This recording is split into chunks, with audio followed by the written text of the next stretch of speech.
Qu'est-ce que la marche verte? Un bel escalier peint en vert? Une marche des écologistes pour sauver la planète? Non.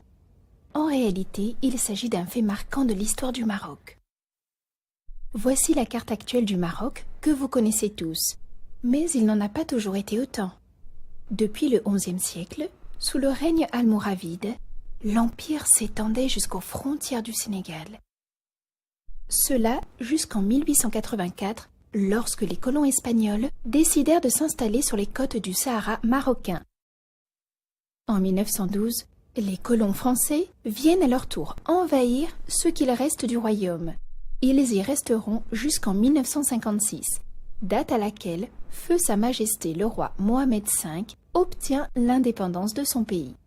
Il entretiendra alors de bonnes relations avec les provinces sahraouies, comme le montrent ces images de sa visite en 1958. Peu après, en 1974, les Espagnols décident de quitter le Sahara marocain. Son fils, Feu Sa Majesté Hassan II, demande alors à la Cour internationale de justice de reconnaître les liens juridiques et d'allégeance qui existaient entre les Sahraouis et le royaume marocain.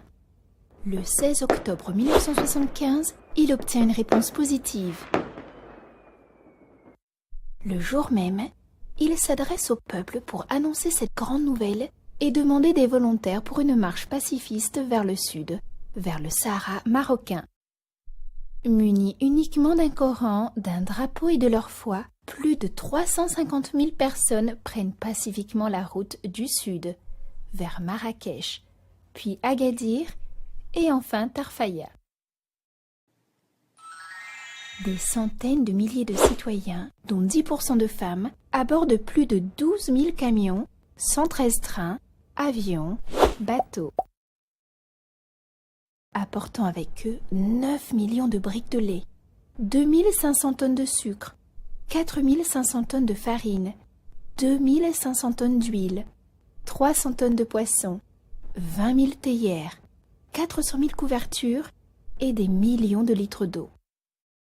Ils parcourront des milliers de kilomètres en seulement 18 jours, animés par la volonté de libérer les provinces du Sud dans la joie et le civisme. Le 5 novembre 1975, dans un nouveau discours prononcé à Agadir, Feu Sa Majesté le roi Hassan II appelle les Marocains à fouler leurs terres, palper leur sable et embrasser un sol qui fait partie intégrante de leur pays. Le lendemain, le 6 novembre 1975, ils atteignent le Sahara et rejoignent la ville de Ta, abandonnée par les Espagnols. Cette marche verte a réunifié ainsi la totalité du peuple marocain sous la même bannière. Réunification qui sera validée 8 jours plus tard lors des accords de Madrid.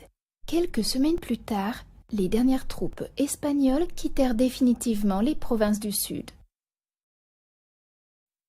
Suite à cet événement, des travaux énormes ont été entrepris pour améliorer la vie des Sahraouis.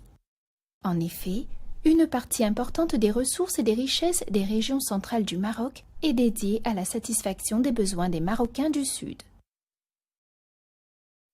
Sa Majesté le roi Mohamed VI a toujours démontré la justice de sa position au niveau international et la sincérité de ses orientations sur le plan national, notamment par la mise en œuvre de la régionalisation avancée et du modèle de développement des provinces du sud du royaume.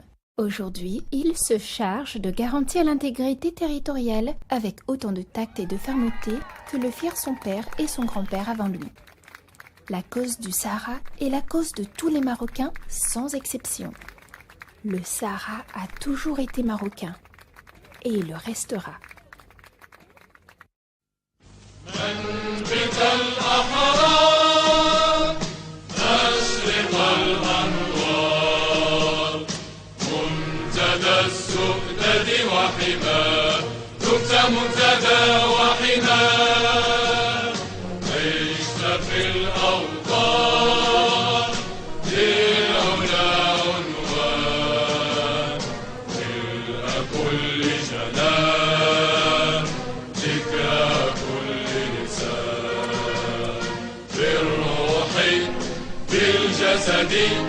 هب فتاك لب نداك في فمي وردد هواك ترى نور ونار. إخوتي هيا للعلا سعيا نرشد الدنيا أنه لا نحيا بشعار الله الوطن الملك